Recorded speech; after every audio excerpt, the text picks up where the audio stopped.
Thanks everyone for logging in. So today's talk is by Dr. Hugh Geaney. So he's a lecturer, same as myself, at the University of Limerick. And I've known Hugh pretty much, it's like 10 years at least now. So when I started in UL as a postdoc back in 2009, Hugh was there doing a PhD. And then when I went to Cork, after I did a postdoc in Switzerland, Hugh was in UCC as well in Cork. And then when I came to Limerick, Hugh also turned up in Limerick. So now as a lecturer. So we've had kind of parallel careers in totally different topics for the last 10 years. So it's a real pleasure to introduce Hugh here today. A very hot topic really on batteries. So I think it'll be a real pleasure. So off you go, Hugh. Looking forward to it. Okay, thanks, Michal. So you can see the screen okay? Yeah, perfect. Yeah, so I said it actually in one of the tweets that the idea with the title was kind of the couple of purposes there. So it's for people who know batteries, essentially to annoy them, because the topic of super batteries is kind of controversial, and for people who don't know batteries, to entice them in the first place. So that'll become a bit clearer what I mean as I continue along. So just an outline in terms of what I'm actually going to talk about today. So the fact that it's a bit of a longer seminar means that I can spend a bit of time in terms of the battery technology landscape. So this is kind of my own perspective on it. Why it's important, obviously, I think it's reasonably self-explanatory at this stage, but I'll run through a couple of bits on this. So starting just with an EV as an example application for energy storage in general. Then we'll look quickly at some of the different chemistries that could be used for EVs and more generally in batteries. Focus then in terms of performance and sustainability of the different battery chemistries that I'll have spoken about. And then move into kind of the nitty-gritty of it. So looking at the gap between theoretical and practical performance on the different battery systems. The next topic then would be in terms of battery hype pitfalls. So again, this is such a hot topic and a big area that there are a lot of pitfalls that we can have in terms of hype, and we need to be very, very cognizant of those. And then my own research approach. So how I would say, at least in my own mind, how my own research is slightly different to some of the research that's ongoing in the battery area. And to show that, then I'll run through a couple of different examples from my own research. So I'll look at the scalability of emerging materials. This topic then is called half cell testing, half the story. So that'll be clearer once I go through it. And then depending on how much time I spend on the intro, I can also talk about some lithium-air battery research. And then just some outlook and conclusions at the end. So as I said at the start, we'll look at an electric vehicle as an example application. So again, this is our Tesla EV here. So what we have is some performance metrics and figures of merit here for this vehicle. So the battery cost at the cell level is about $115 per kilowatt hour. The battery cost itself is nearly $6,000, which is obviously non-trivial. The battery size is about 50 kilowatt hours, and the range is about 380 kilometers. In terms of charging, then you can attain a 208 kilometer range after about a 30-minute charge. And then on a slow charging setup, we're talking more like 50 kilometers per hour. So you can see if we're at 380 here, that we're over a 7-hour charge. So obviously that would be your overnight charging. So in terms of the battery chemistry that we're looking at here, for the majority of current applications, so you can think EVs, you can think stationary storage, and particularly portables, we're currently talking about lithium-ion technologies. So we have two main classes, obviously, of the electrode materials. We have the anode and the cathode. Anodes primarily are graphite. In this case, there's almost a secret sauce where it might be slightly boosted with silicon. So there might be a low portion of silicon in the anode as well that boosts the capacity. If we're talking about just the graphite on its own, the capacity of graphite is about 372 milliamp hours per gram, which essentially is just a measure of how much lithium can be stored in the anode. And then the voltage window that usually operates over is about 0.01 volts to 1 volt versus lithium. On the cathode side of things, we have the NCA in this case. So cathodes are slightly broader in that they'll tend to be a lithiated metal oxide material. So this is a nickel, cobalt, aluminium oxide. And you can see then that the stoichiometry of it is 0.8 in terms of nickel. So it's quite a nickel-rich composition. In terms of capacity then, the capacity is about 200 milliamp hours per gram. What you see is below the capacity of the anode, which means that it's limiting electrode in terms of the overall battery, and also the voltage is very important here. So the voltage for NCA is about 3.7 volts as your average discharge voltage. Okay, so this is our Tesla that makes use of that technology. But for comparison then, a Ford Focus, which is roughly the same size as a car, will travel for 675 miles on a full tank of petrol. It's going to take only minutes to fully refuel, and it's going to cost about half the initial price. Now, find there is a slight markup for this being a Tesla, and it's nice and shiny and new, so that can explain some of it, but the battery cost is not an insignificant proportion of that cost as well. So essentially what we want is we want cheaper, longer range, faster charging EVs, and to achieve that then improved batteries are going to be a major part of the solution. So in terms of some of the different chemistries that we could look at, so we have state of the art is lithium ion, as I said. So strengths, it's an established system, it's proven, it has good cycle life overall. A lot of these obviously are relative, so it has good cycle life as a kind of baseline. You could have other chemistries that could have higher or lower than this. So it's always a good reference point that most of these will be compared to lithium ion. And what it has in general is it's a good balance between power and energy for this lithium ion. And again, that would be very cathode dependent. In terms of the weaknesses then would be in terms of sustainability that I'll talk about in the next slide. And there's obviously safety concerns as well for lithium ion, particularly as we go to high charge. So if we class the next group of potential new chemistries as sustainable chemistry, so we're looking at things like sodium and aluminium, where the actual metal that we're looking at is more sustainable and usually cheaper as well. So some of the strengths of sodium would be it's sustainable, and also it's similar in a lot of its performance and its fundamental characteristics to lithium. So this could kind of expedite the development. We'd have made a lot of learnings from lithium ion that could then be extended onto sodium ion. But fundamentally, it seems that the energy density is always going to be lower in sodium ion than it is in lithium ion. On the aluminium ion side, so this is probably slightly further behind in terms of development. Sustainability is even more of a bonus here compared to lithium and sodium. And also there's potential for the +3 ion could allow for a higher capacity of the material in the first case. At the minute, it's kind of hung up in terms of the electrolyte. So the electrolyte stability is a big issue. And also the electrolyte choices are drastically reduced compared to lithium and sodium. And as a result, linked to that, the actual mechanism for the battery is more complex as well. If we then move on to what we class high risk systems, so these are probably further out again, although there has been some very good progress made in terms of lithium sulfur batteries. So lithium sulfur here, we can potentially get a higher energy density, and we also have the benefit of the sustainability of sulfur as a cathode material. One of the issues though is you have the requirement for a lithium metal anode, and we also in general have a shorter cycle life compared to lithium ion batteries, and we have quite a complex mechanism in terms of how it operates. So we have major mechanistic challenges that we need to overcome. In terms of another high risk would be lithium metal, or also anode free. So lithium metal would be where you have a lithium metal anode and you have a conventional cathode material. So this obviously gives you high energy density. In terms of the anode free, you actually don't have any lithium at the anode side, and the only lithium that you cycle is from the cathode. So these have kind of seen lots of development in the last maybe year or 18 months. One of the main issues with this is the limited cycle life. So it's very difficult to work with the lithium metal anode, and I'll show a couple of the reasons why in a future slide. And we also have safety concerns as well. And lithium air battery or other metal air, they're systems that I will touch on briefly at the end, depending on how much time I've left with some work that I've done before. So they have a very high potential energy density. Now we'll see that the gap between theoretical and practical sometimes is quite large, and we'll come up with a bit of an explanation for that. One of the major benefits of this is that you're using oxygen from the air as a sustainable cathode active material.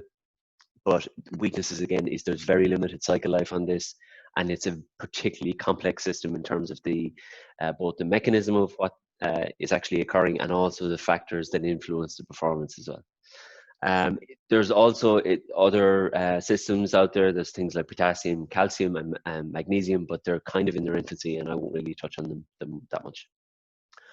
So if we look in terms of the link between performance and sustainability, we need to look at the different areas that we have for the battery storage in the first place. So obviously everyone is now familiar with handheld devices. So we all have mobile phones. In 20 years, we've essentially gone from a Nokia 3210 that has a 1250 milliamp hour battery to about a 4000 milliamp hour battery in the latest Samsung phone there. So the battery is slightly heavier, but there is significant improvements in terms of the energy density and the capacity of that overall battery. And the battery cost then is about $30 for that phone. When we look at scaling up, then we go to an electric vehicle market. So if we take about 7,000 of those cells and put them together, we then get a Tesla battery module. So the cost of that module then is $7,000. And then when we take 1,000 of those modules and put them together, we end up in the ballpark of the stationary storage. So the motivation for this obviously is we need to store energy that's made from intermittent sources like wind and solar. So this is actually, I think it's still the largest lithium-ion battery in the world. So it's in Australia. It's probably more of a proof of concept than anything else, but it can, for a short time, power about 30,000 homes. And what you see as well is that the cost of this system is about $50 million. So it's not an insignificant cost in terms of actually building this. So one of the main issues in terms of particularly the lithium side of things is sustainability. So this is where all these new chemistries are coming in.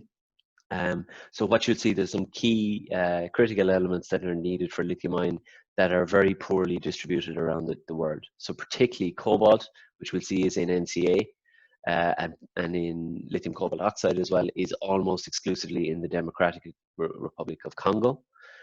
Lithium then is pretty much between China, Australia, and Argentina. So essentially all of the manufacturing of those elements are very localized, and as a result it means that places, for example, like Europe, are very poor in terms of battery manufacturing because we don't have the resources available to us. So what we could envisage as we move forward is a more kind of diverse battery storage landscape.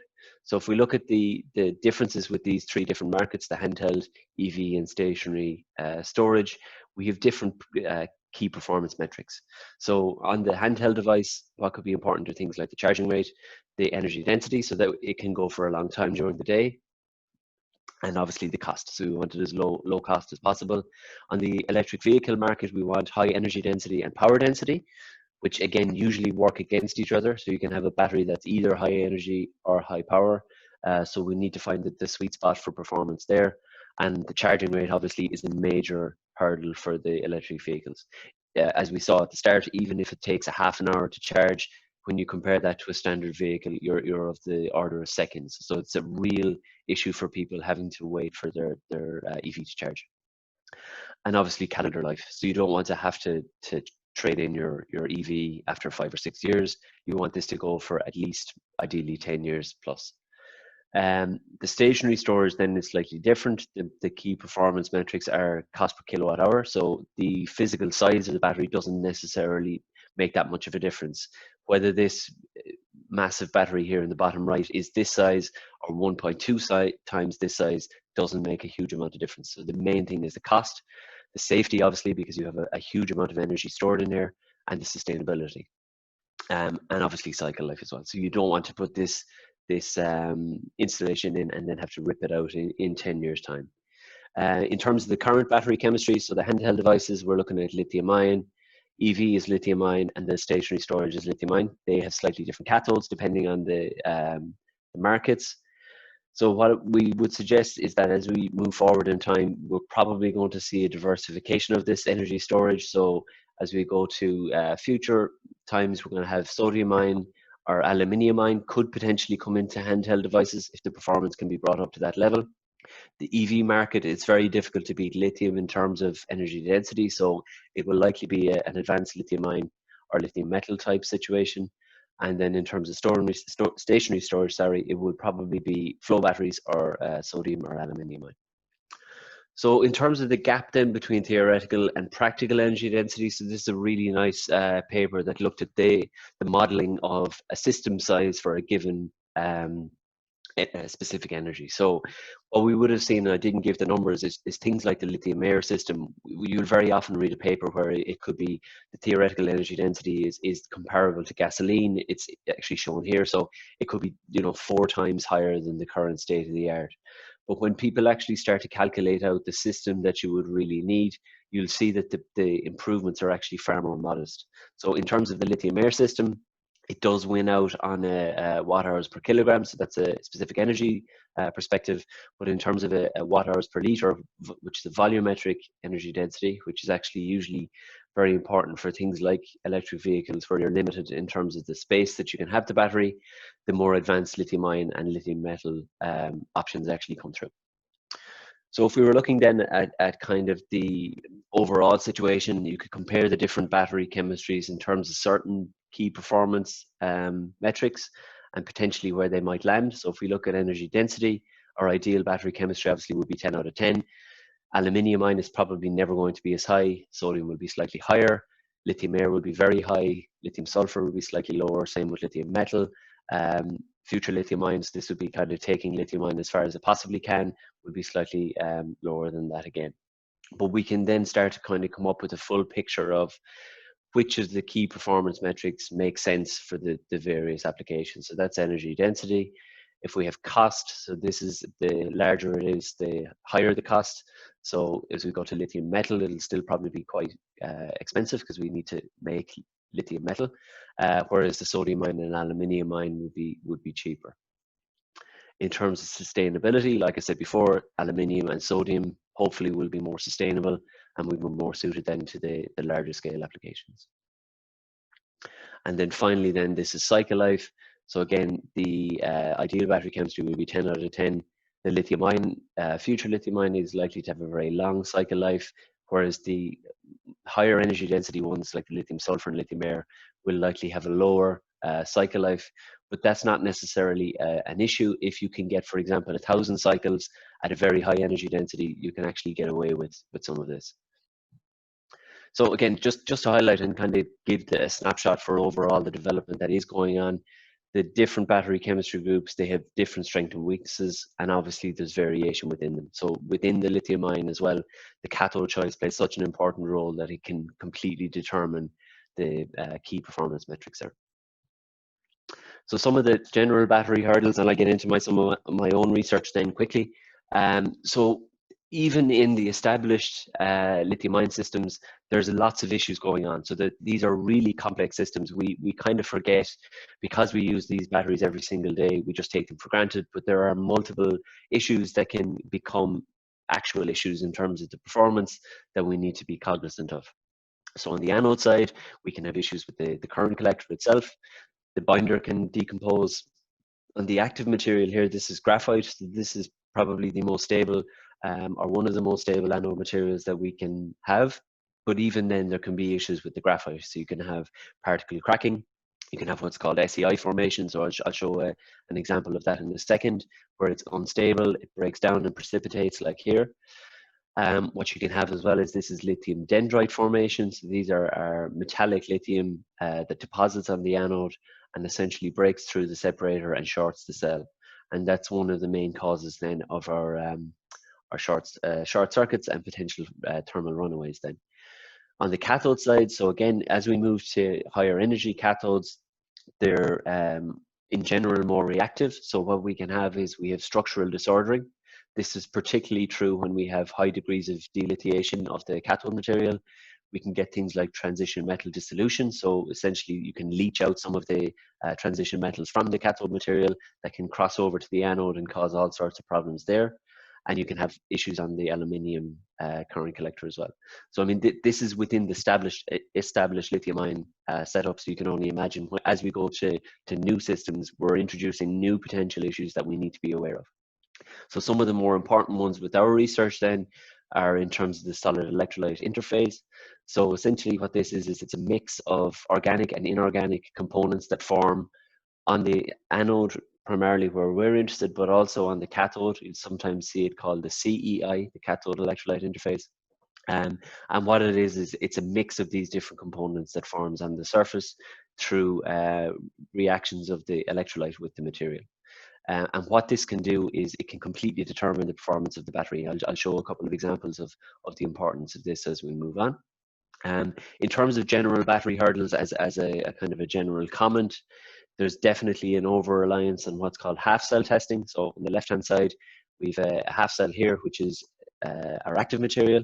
So in this case, it was germanium nanowires that we use, and it's tested versus a lithium counter electrode. So what people will tend to do if they make a new material for a battery system is they will just then test it in a half-cell versus lithium or sodium or potassium. And essentially what it does is it doesn't properly mimic what's going on in a full cell. So again, this is our full cell, this is our lithiated metal oxide, and this is our active material here. So what we can do is we could do a huge amount of development of an active material, and if we've only ever tested them within half cells, we could completely neglect really important issues that are going to crop up as we go to develop these further on. And the final one then will be in terms of material expansion and structural changes. So again, as we move to higher capacity materials, so as we move to any of the other mechanisms beyond intercalation, so things like alloying or conversion materials, you'll start to come up with these issues and we need to mitigate them. So we'll have pulverization of the material, potential delamination. And also you can imagine this is usually a very thin layer, the SEI on the surface. And if you have lots of volume expansion and contraction, you're constantly changing the surface of the material, and this SEI can break and have to reform. And one of the key issues with the SEI, particularly for the alloy materials, is it consumes lithium. So if you're working within a full cell, you can actually deplete your lithium inventory for your entire battery. So you can have enhanced capacity fade compared to a half cell. Okay, so just before I go into it, so the battery height pitfalls, so I've been dying to do this slide for quite some time, so I've anonymized any of the text that I'm about to show, just to not offend anyone. But so this one I read it quickly. Science has done it again. Another battery breakthrough is here to change batteries forever, this time by extending life thanks to nanowires. The battery advancement means that batteries can offer longer lives than current lithium-ion batteries. In fact, these nanowire batteries can withstand hundreds of thousands of charges without showing any signs of degradation. This could mean future batteries last a lot longer, ideal for electric cars. The result is no loss of power even when recharged 200,000 times over 3 months. Now we simply need nanowires to be manufactured en masse while advancing capacity. So essentially what this was, is it was a supercapacitor paper where they cycled a nanowire-based electrode 200,000 times over 3 months, and a journalist got a hold of it and completely lost the run themselves and thought that they had revolutionized battery technology. Another one that you'll see quite a lot of the time, again, Professor Joe Bloggs, leader of the research team, the quote is accurate while the name isn't. This could be a game changer, a paradigm shift in how a battery operates. So I'll be honest, if there was one phrase that I could expunge from humanity, it would probably be paradigm shift at this stage.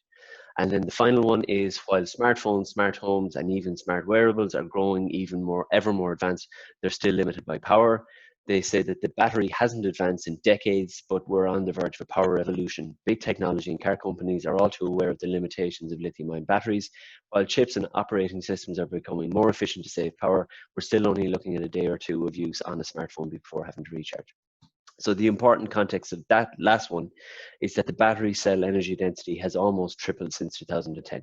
So to say that the battery hasn't advanced in decades is frankly nonsense.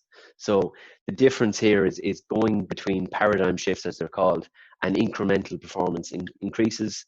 It's not necessarily that the latter is not necessarily a bad thing. So we've seen significant improvements within lithium-ion batteries just by understanding the materials and also improving them. So what I would say in terms of take-home messages for this would be beware of the super battery. So again, that goes back to my title.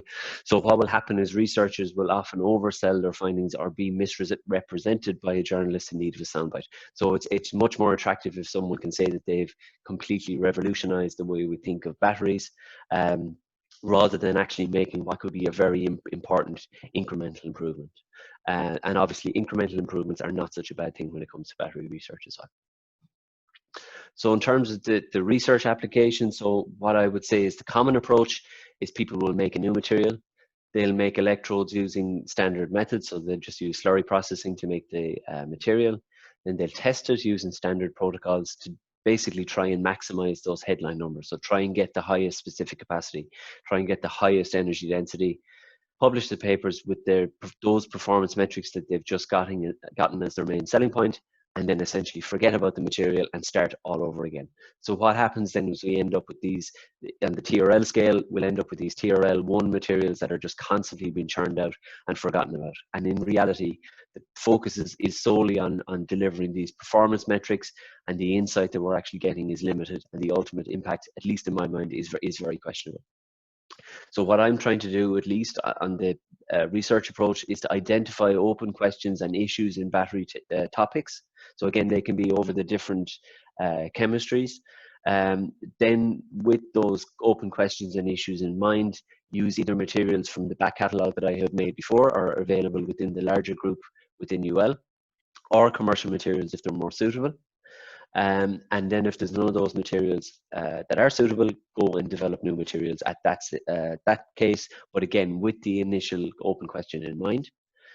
Then to do relevant electrochemical testing to address those questions, but with focus on more atypical protocols. So not just simple battery cycling examples all the way, and looking at different conditions that, again, go back to our initial question or issue. And then the important part then is to perform ex situ characterization of materials, focusing on changes then in the active material. So how are these materials related issues linked back to our performance, and also focus on the SEI. So what this does, it allows us to have nice feedback loops into the testing. So we can find from the ex situ, if we need extra tests, if interesting phenomena arise from the ex situ and the performance metrics, or if we need to go all the way back again and look at materials tweaks from this ex situ analysis. So ultimately, the goal from this would be to deliver mechanistic insight, meaningful performance metrics. So again, they're tuned back to what the initial application is, with the goal of contributing then to the field and saving time as well. This can be quite a time-consuming process in terms of you can actually lead people down dead ends in terms of research, and then maybe finally move a bit towards our improved batteries. Okay, so finally onto the research now. So I just wanted to give a good bit of context on that. So in terms of the background of this, so this is for the lithium-ion research that I'll be talking about. So I would say anyone who's worked in battery research at all will have seen this image on the left-hand side. So this is a silicon anode. Silicon is a very high capacity anode material because it can essentially take on a lot of lithium per unit of silicon there. But what happens as a result of that is we get a large amount of volumetric expansion. If we use planar silicon, it will expand and contract and essentially pulverize. The same for films, you'll have a pulverization and a coarsening of the material. Nanowires then on the opposite side are a more attractive geometry, because what can happen is you can have expansion radially and also along the length of the wires, and essentially you can accommodate that volumetric expansion without pulverizing the material and destroying it. In terms of the directly grown materials here that we should see here, it's also attractive because you have a good contact with the current collector, so you can remove auxiliary components like the binder and conductive additive, potentially reduce the weight and increase the energy density. So in terms of the materials in UL, so this kind of started in terms of the synthesis side during my PhD, where I worked with another colleague, Chris Barrett, and we developed a system where we could grow germanium nanowires in a glassware-based approach. And then from there, it was taken over on the battery side by Ty Kennedy, who really kind of pioneered this research. So there's a couple of really nice findings from the outset with this. Was germanium is a very high capacity material that was well known beforehand, but in terms of the stability of that capacity, it's absolutely outstanding. So what we found is, he found after 1,000 cycles, the capacity was almost 1,000 milliamp hours per gram, which is nearly 3 times that of graphite. In terms then as well of the mechanistic side of things, so what he found was that these pristine nanowires over the lithiation and delithiation cycles, they completely convert into this porous network of active material, which is very, very stable then over long-term cycling. So again, as Michal said, when I came back to UL, I was tasked with basically trying to scale up these materials for an Enterprise Ireland project. So what I found with the initial substrates that we had previously used, stainless steel, for growth, was that as we increased the mass loading on this stainless steel, that the performance started to suffer essentially. So this is a very common issue within I wouldn't say within the literature, but it's a well-known issue that is actually not shown in the literature very often. So this is one of these kind of hidden hurdles that people may not necessarily address and really deserves attention. So some of the motivation here was that we need, for a practical anode, we're going to need a capacity of over 3 milliamp hour per centimeter squared. So the question at the start was, how does this performance scale as we increase the active loading? So what I wanted to do was systematically vary the mass loading and investigate the performance. Okay, so you can see the loading of the different anodes as we continue along here, up to 1 milligram per centimeter squared. So again, obviously, it's quite obvious that as we increased the loading on these anodes, that the gravimetric capacity started to decrease, essentially. So whereas we had for the very light samples, the performance was absolutely rock solid, as we increased the loading, it started to decrease. In terms of the areal capacity here, so this is the same data just plotted with an areal capacity, you'll see that they all started to bunch together towards the bottom there. So we couldn't, with this setup, achieve a capacity over 0.5 milliamp hours per centimeter squared after 250 cycles. So what the first point was to actually see, could we understand this? So on the lowest loading, the 0.2 milligram loading, we found that we had these nice isolated active regions of the material. And then as we zoomed in, we had the lovely porous network that Tig had previously seen. So again, that was all consistent with what we had seen before. But as we started to increase the loading, we started to come up with new materials-based issues. So as we had to 0.4, we had larger active regions. So you can see these are at the same magnifications, but the active regions are larger. And what we started to see was this deviation from the ideal material porosity. So we started to see almost chunks of active material that had come off and become inactive or had stopped cycling. As we went to 0.6, we started to find these larger regions where the material had fused together. And we also had evidence of uncycled nanowires here. And then as we went to the higher loadings again, you could see that we had a disintegration and delamination as well. So the material was no longer properly connected to the current collector and had broken away. And in terms of the micron level active material then, so we couldn't see any obvious porosity in the active material. So this led us on then to the use of a different current collector to see, could we get around those issues. I mean, a lot of the issues as we went to the higher loadings previously, you see, were due to disconnection with the current collector. So we looked at textured copper as a current collector and grew the wires directly on it. One of the benefits of this was that we could grow the wires directly on the current collector without having to do an initial evaporation of a catalyst material. So we had previously established that you can grow nanowires directly from copper foil. What happens essentially is you form these copper germanide seeds in situ on the substrate, and then the nanowires will grow from those. So what we were able to do was get very nice loadings of the germanium nanowires grown directly on the copper current collector here. So when we compared these copper-based current collector nanowires to the ones that were grown on stainless steel, we had a dramatic improvement in terms of the capacity retention. And you can see that this is from starting out at the same areal capacity here. So at the end of 250 cycles, the capacity retention was about 2.7 times better on the current collector than it was on the stainless steel. One of the main issues, or one main reasons explaining this, was that we physically couldn't remove the nanowires from the current collector prior to the testing within the battery. So if we took our germanium on stainless steel and sonicated the nanowires, they would come off, whereas on the copper, they were deeply embedded in the current collector and very well attached and wouldn't come off. So obviously what we needed to do was explain this enhancement. So again, back to the end of the story almost, in terms of looking at the materials and how we can then explain what we've seen. So in this case, on the left-hand side, this is our textured copper anode. And what you've seen is that the material is now properly adhered. We have these large areas of the active material, but also there's porous material formed as well. So you maybe can't see it from this SEM image here, but we did TEM and it had the same kind of characteristic porous network that we would expect for germanium.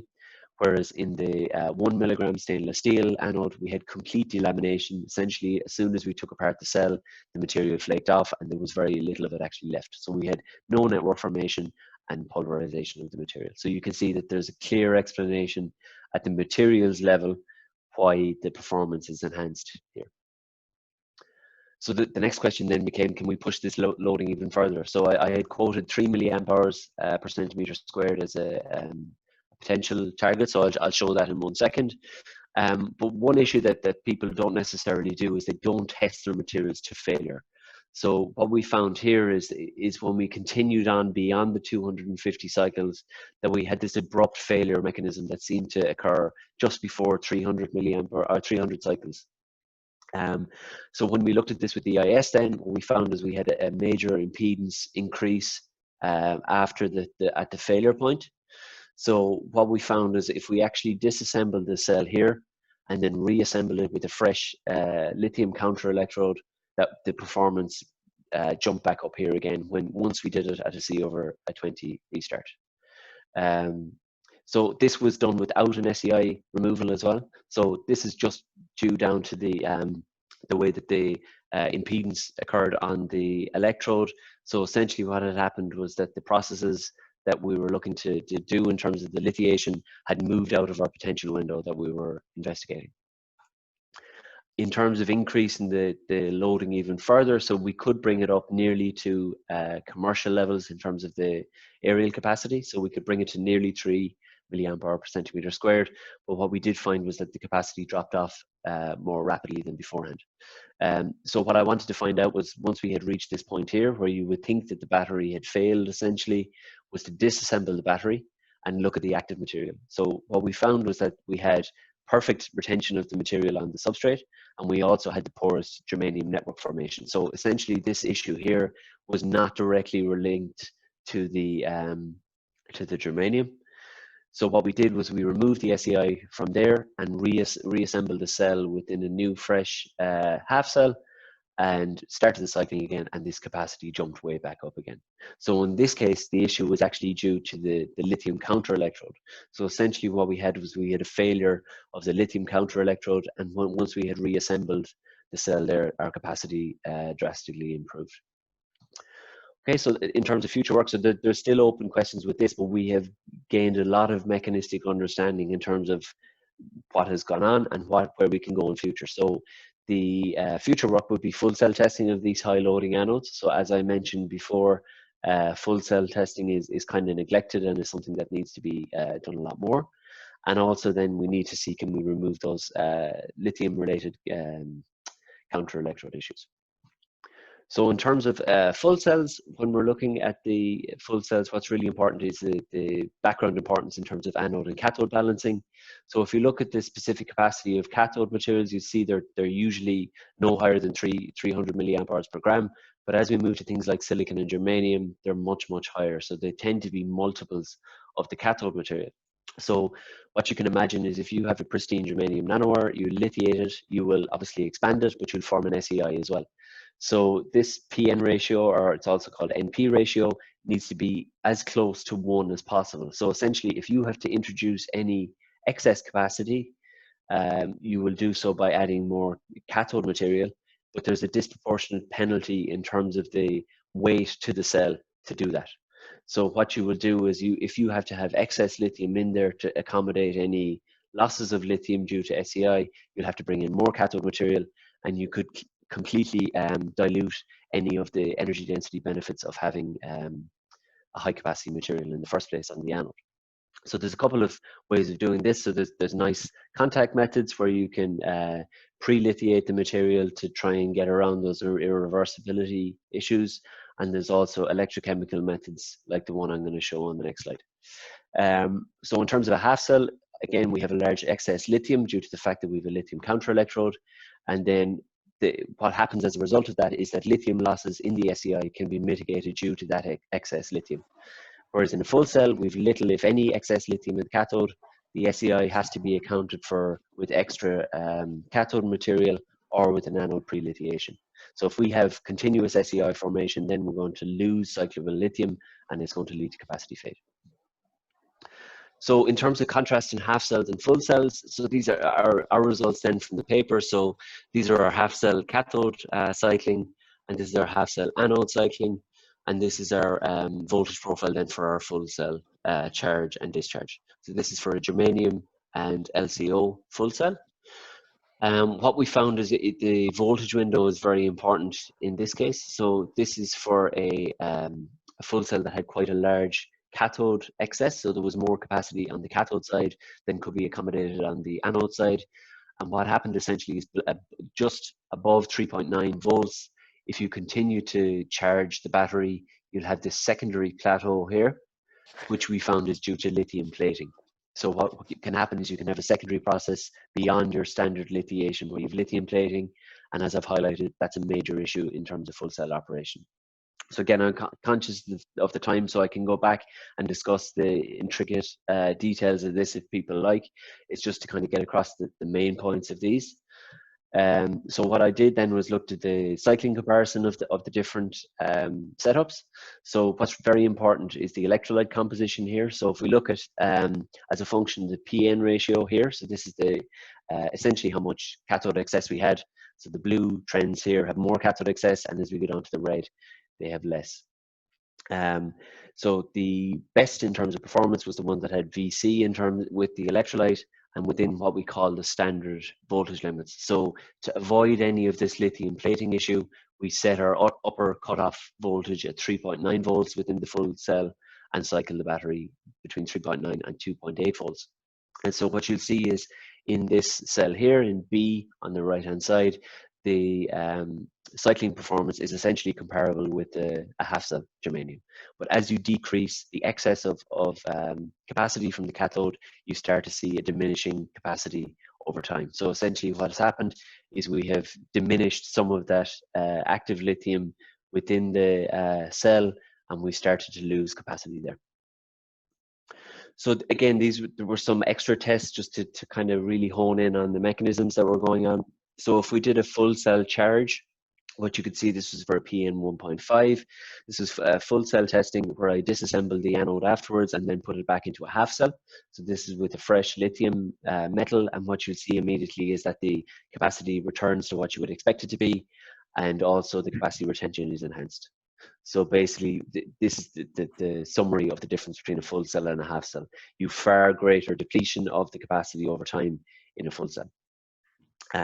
But on the other hand, when a PN3, so we have a very large capacity excess on the cathode side, and this capacity drop off is far less pronounced when we have a PN3.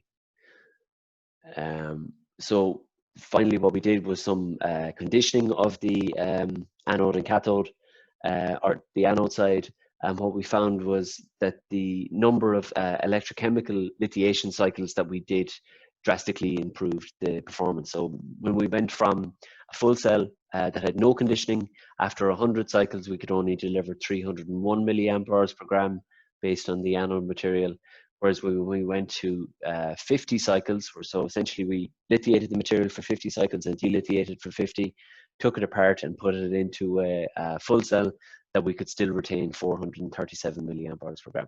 Now what it is worth noting is that is still well below the theoretical capacity or what we would expect for germanium. So obviously this is something that needs to be drastically improved in terms of the long-term cycling. So one silver lining that has come out of the work in terms of the full cell performance is that the rate performance, so how this battery behaves at high rate, so say 2C here means that the battery will charge in half an hour and discharge in half an hour. 5C again would be a fifth of an hour, and 10C then will be 6 minutes. So you can see that in each case here, the full cell performance is actually drastically higher than the half cell performance, particularly as we go to 10C here. So in this case, the full cell is actually giving us a capacity that's nearly twice, or it's more like 3 times higher than the equivalent half cell. So at high rates, the full cell consistently outperformed the half cell. So the implication of this is that if you're only looking at half cells as an indicator of how your performance is for high rate materials, that you're actually drastically underestimating the performance at those high rates. So the future angles on this work then would be to look at kind of dynamic potential windows. So if we have increased polarization during cycling where our processes are moving out of our voltage windows, we may need to increase the upper cutoff while also avoiding lithium plating. And the big one then is improved pre-lithiation procedures Also looking at better anode cathode pairings. So again, there is scope for potentially increasing this high rate performance by looking at a cathode material that is particularly good at high rates, and also different operating conditions. So work is already underway where we're looking at these full cells at both high and low temperature in terms of trying to improve the performance. So I wonder actually, Michal, how am I for time? I'm conscious I'm... You've all the time in the world. Work Okay. with, yeah. Okay, I'll try and keep it to 10 minutes. Like, if you can stop maybe at 5 to or a bit after, but there's no panic. Okay. So I was conscious that I may have a lot of time or very little time at this stage. So I'll just briefly touch on 2 lithium air studies that I had done more to whet people's appetite, and you can, if you're really interested, you can read the paper on the backing of it. So the battery chemistry of lithium air is completely different to lithium ion, and it's well worth a look. It's from a fundamental perspective, it's really, really interesting. So what we have is, ideally, all we want is solid lithium peroxide formed and then broken down on the discharge and charge. But as a result, we now have a solid product within our battery. So the shape, size, and crystallinity of that lithium peroxide is going to completely influence how the battery charges as we break that down. So in general, with lithium air, we have large capacities possible, but it's a very complex reaction chemistry. Even if we just have the sole lithium peroxide formation and decomposition, it's quite complex. So there's lots of issues with it. We have cathode instability, we have electrolyte instability, anode instability, and actually even diagnosing what the performance is due to. So you can have almost phantom reactions where you have side reactions that completely take over your cell. So again, to briefly touch on the different parameters, you can look at the oxygen supply in terms of dictating the performance. So we have the pressure and purity, with water content, which is really key, with the cathode composition, with the electrolyte composition, the separator that's used. Again, you can imagine that's going to influence the gas permeability and the stability and water content of that. The anode stability, so we're talking about a lithium metal anode. If you have oxygen crossover, you can start to get reactions at the lithium side, and also the water reactivity as well. Obviously, the operating temperature, the current collector, and the cell type and architecture. So the point here is that any change to the above parameters is going to completely change how the battery performs. So what has happened to date is we have had a lot of these standalone scattergun studies where people will just try and get the biggest capacity numbers that they can get to maximize their impact. But then there is all of these open kind of mechanistic questions still out there. Now, there has been lots of progress and lots of really nice understanding developed around the mechanistic side. The 2 very brief papers that I'll talk about was work that I had done in UCC. So in terms of the current collector choice, so it really does matter. So we have 3 main types that are used. So we have a stainless steel mesh, nickel foam, or gas diffusion layer. So it's a carbon-based electrode. So what I found when I was analyzing the data on this was that, suspiciously, at least in my mind, was that the highest capacity numbers seem to always be for carbon-based and nickel foam-based electrodes, whereas the stainless steel-based current collectors were usually much lower. So the testing that we did, this is probably the most rudimentary testing that we ever had to do in terms of delivering a paper. But what we did was we did discharge tests on the various current collectors with focus on the gas diffusion layer in particular. So this is a carbon-based system. And what we found out was that, obviously enough, there was lithium peroxide was forming on the current collector. So when people were going back and calculating capacities for active materials that they had placed solely on the current collector while neglecting the mass of the current collector, they were drastically over reporting their values. So these are kind of characteristics. They're called toroids very often. They're donut shaped. And that tends to be the way that the lithium peroxide forms on current collectors. So I won't dwell on this too much. If people are interested in the results, I can ask it during the question section. But what we found clearly was that lithium peroxide was forming just on the bare GDL, as it's called, and inflating the capacity numbers. Another interesting study then that we did is manganese oxide is widely used as a catalyst material in lithium air batteries as well. So what I wanted to do was investigate how it impacts the discharge and recharge chemistry. So we had a number of different electrodes and also electrolytes. and looked at manganese oxide nanorods that we formed very straightforward in a solution process. And what we found was these products started to form after the discharge. These were very large lithium hydroxide side products that had formed on the manganese oxide cathode. So as I said before, these were actually giving us capacity during the electrochemical cycling, but it wasn't reversible. So it was killing our long-term stability, but was giving us capacity in the first place. But what we found really interesting was that it was actually specific to the surface as well. So within a mixed cathode where we had a super P, which is just carbon, and a manganese oxide region, that we had preferential formation of these lithium hydroxide deposits on the manganese oxide regions, whereas on the super P regions, we were only forming these spherical or toroidal lithium peroxide deposits. Okay, so apologies for rushing the last couple of slides, but I can come back to and talk to them if needs be. So just a couple of conclusions. So again, I really dwelled on the opening half an hour intentionally. So the kind of conclusions to take home would be that battery improvements are generally incremental, and that's fine. You know, if for the most part, if we have this axis here, this is crudely drawn by me. So if this is your hype cycle, these are the ones that are paradigm shifts, and what tends to happen is they fizzle out because they've never been taken to the higher TRL. Whereas if we look at incremental improvements, you can drastically improve it. Now, that's not to say that new systems can come in every so often. I mean, the lithium ion system at one stage was a paradigm shift, but to just be cognizant of any of these batteries that are kind of panaceas that solve every issue that's out there, these super batteries usually come with lots and lots of caveats. As we move forward, then there's lots of different battery markets. So we have, you know, handheld, EV, all the way up to stationary storage. So what's likely going to happen is we'll have suitable battery chemistries for each, where the performance characteristics of our battery chemistry is matched to the application. So these new chemistries then are going to take time, but they're likely to make an impact in those emerging markets. And then finally would be beware of the numbers and hype. So you really need to try and get an insight into what's actually going on. So to my mind, at least, the mechanistic insight is all important in terms of this area, and is the only way that we really stimulate improvements in battery.